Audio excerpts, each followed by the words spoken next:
कथा प्राण रक्षा के लिए भगवान के विचित्र हाथ।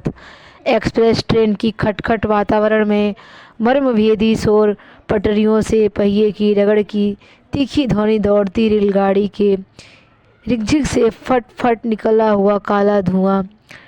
ट्रेन बड़ी तीव्र गति से लोहे की पटरियों पर दौड़ रही थी, जैसे घनघोर घनेरे में शोर करती हुई भीड़भाड़ भागी जा रही हो। चारों ओर व्याप्त कोहरे की चीरती हुई यह एक्सप्रेस ट्रेन इंग्लैंड के लंदन नगर की ओर भागी जा रही है। आज इस ट्रेन में रोजाना की अपेक्षा अत्यधिक भीड़ भाड़ है, बेहद चहल पहल और शोरगुल है। इतने मुसाफिर तो प्राय मेले या उत्सवों के अवसरों पर ही सफ़र किया करते हैं। इतना रस बहुत कम दिखाई देता है। फिर आज यह भीड़ भाड़ क्यों? इस शोरगुल का क्या कारण है? आज इस ट्रेन से इंग्लैंड की लोकप्रिय महारानी विक्टोरिया भी सफ़र कर रही हैं। अनेक उत्सुक व्यक्ति सम्राज्ञी विक्टोरिया के पुण्य दर्शनों के लिए स्टेशन पर जमा थे। भीड़ क्या थी, जैसे नरमुंडों का विशाल समुद्र हो। असंख्य उत्सुक नेत्र इंग्लैंड की सम्राज्ञी के दर्शन की उत्कंठा के लिए भीड़ में आगे आने का प्रयत्न कर रहे थे। प्लेटफार्म से जब ट्रेन चली तब अनेक दर्शन बिना टिकट की परवाह किए ही ट्रेन में सवार हो गए कि शायद किसी अगले स्टेशन पर सम्राज्ञी के दर्शनों का पुण्य लाभ हो जाए। मनुष्य भावी आशा के सुनहरे पंखों पर विहार किया करता है। जंगल में चारों ओर अंधेरा, आसपास ट्रेन के सामने लगी सर्च लाइट के अतिरिक्त चारों ओर अंधकार की काली चादर फैली हुई थी। कुछ न सूझता था। इंजीनियर ड्राइवर बड़ा चौंकता था। वह रेल की पटरियों पर दृष्टि लगाए इंजन चला रहा था। रफ्तार सबसे अधिक थी। सहसा एक अभूतपूर्व घटना घटित हुई। इंजन ड्राइवर को ऐसा लग रहा जैसे रेल की लाइन के किनारे खड़ा एक लंबे कद का आदमी अपनी दोनों लंबी भुजाओं ऊंचे किए किसी भावी खतरे की सूचना देने के इरादे से ट्रेन को फौरन रोक देने को मानो संकेत कर रहा हो। रुको ड्राइवर, ट्रेन को तुरंत यहीं खड़ा कर दो। तुम सबके लिए, ट्रेन के लिए, साम्राज्ञी के लिए आगे एक भयानक खतरा आ रहा है। यहीं ब्रेक लगाकर रोक देने से वह बच सकता है। ट्रेन को बिना देर किए रोको और इतने यात्रियों के प्राणों की रक्षा का पुण्य लाभ लो। कुछ ऐसी ध्वनि उसकी अंतरात्मा में अकस्मात सुन पड़ी। ड्राइवर का मन भिन्न भिन्न विचारों के संघर्ष से परिपूर्ण हो उठा।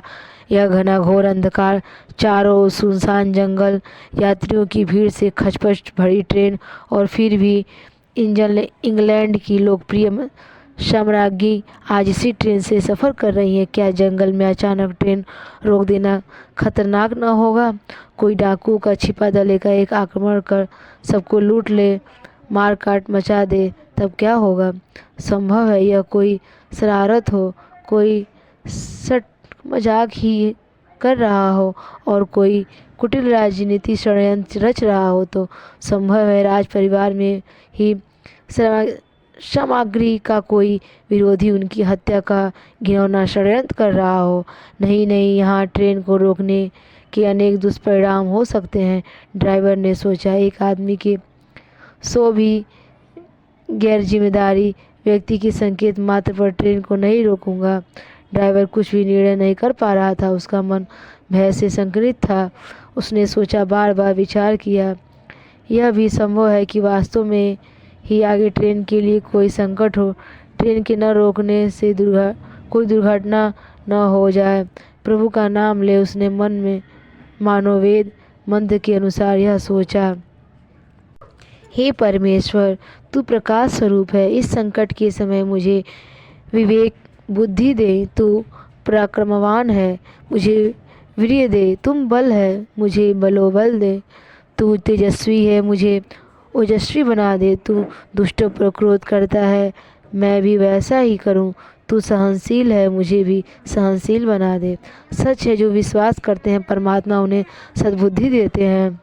अर्थात परमात्मा ज्ञानियों के हृदय में प्रकाश स्वरूप और मनुष्य में विचार रूप में प्रकट होता है। यही बात यहाँ हुई।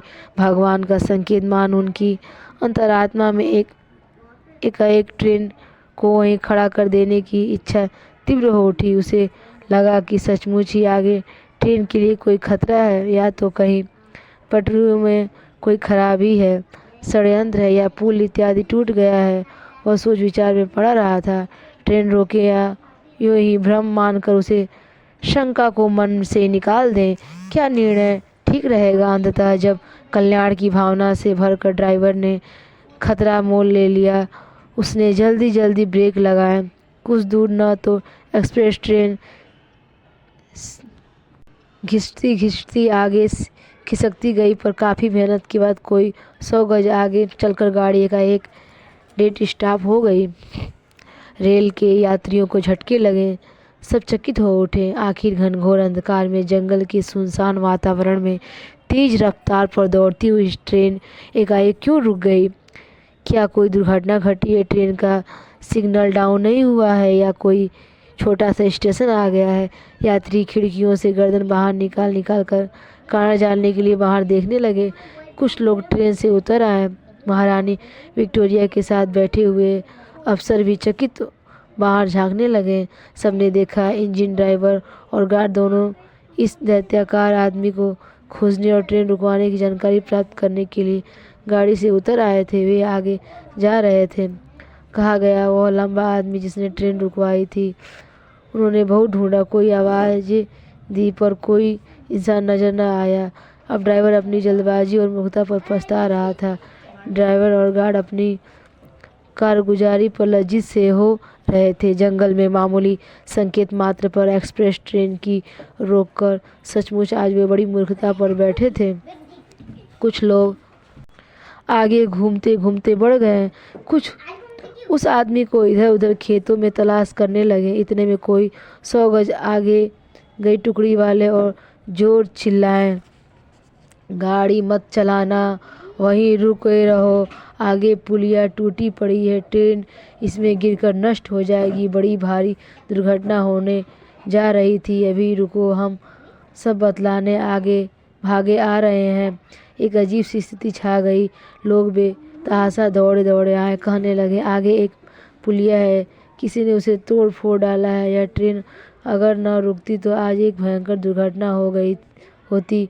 उस अज्ञात आदमी ने अंधेरे में ऊंची बाहों में सिग्नल दे रहे ट्रेन को रुकवा कर बड़े उपकार का कार्य किया है। पता नहीं उसे पुल के टूटने की बात क्यों कर मालूम हो गई थी। उसने रेलवे लाइन के समीप खड़े रहकर कैसे उस ट्रेन को ऐन मौके पर बचा दिया। ऐसी उपकारी व्यक्ति को जितना इनाम दिया जाए थोड़ा है, उसकी जितनी प्रशंसा की जाए वह कम है।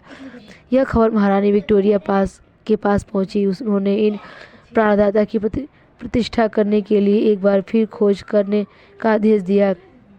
नए सिरे से उस उपकारी आदमी को फिर ढूंढा गया। राज्य की पुलिस ने रेल की लाइन के आसपास के खेतों, इलाकों और गांवों में खूब तलाश किया। सब और घूम घूम कर काफ़ी पूछताछ की गई। रुपये तथा इनाम के बड़े बड़े लालच दिए गए, पर प्राण बचाने वाला आदमी पुलिस को नहीं मिला। सभी उस गुप्त सहायक की भरपूर प्रशंसा कर रहे थे। लोग कह रहे थे कि अपने लिए ही जीवित रहना, अपनी ही समस्याओं की चिंता करना, अपनी ही प्रसन्नता ढूंढना उन लोगों का काम है। उनके लिए मनुष्यता का कोई मूल्य नहीं है। दूसरों का भला और समूहगढ़ समस्याओं का ध्यान करने वाला मनुष्य ही सच्चा मनुष्य है। सहयोग के आधार पर ही मानव जाति ने अपनी प्रगति की है। उनके भविष्य का अंधकारग्रस्त या प्रकाशमान होना इसी बात पर निर्भर है कि परस्पर स्नेह, सहयोग, उदारता और सेवा की भावनाएं मानव जीवन में से कितनी घटती या बढ़ती जाती हैं, और लोक सेवी व्यक्ति चर्चा या विषय बना रहा है। उसके जन कल्याण के कार्य को बड़ा सराहा गया।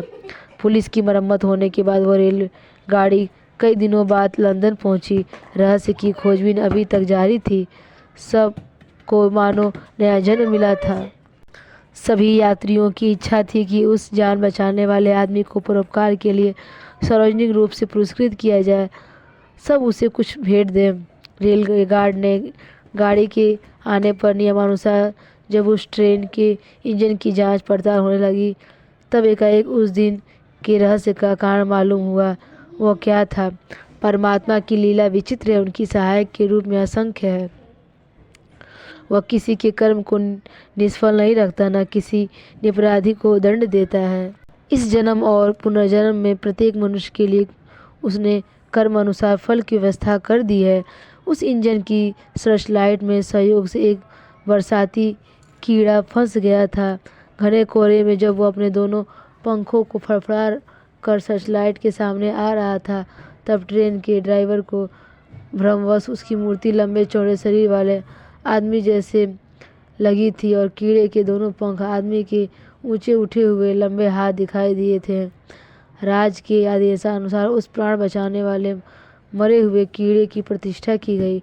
असंख्य मुसाफिरों और साम्राज्ञी की प्राण रक्षा करने के उपलक्ष्य में उसे ब्रिटिश म्यूजियम में प्रतिष्ठित किया गया। वहाँ वह आज भी परोपकार के प्रतीक के रूप में रखा हुआ है, अर्थात जो परमात्मा असंख्य सिर, आँख और पाँव वाला है, जो 5 स्थूल और 5 सूक्ष्म भूतों से युक्त संपूर्ण विश्व में व्याप्त है, उस नित्य शुद्ध बुद्ध और मुक्त स्वभाव परमात्मा की ही हम उपासना करें। इसी से हमें धर्म, अर्थ, काम और मोक्ष की प्राप्ति होगी। अर्थात बर्फ से आच्छादित पर्वत, पृथ्वी और समुद्र जिसकी महिमा का गान करते हैं, चारों दिशाएं हैं जिनकी विशाल भुजाएं हैं, उस विराट विश्व पुरुष का हम सदैव ध्यान करते हैं। ईश्वर प्राप्ति का राजमार्ग एक ही है, उसकी सृष्टि को अधिक सुखी और सुंदर बनाने के लिए जितना कुछ अपने से हो सके उसे करने में प्रसन्नता का अनुभव किया जाए।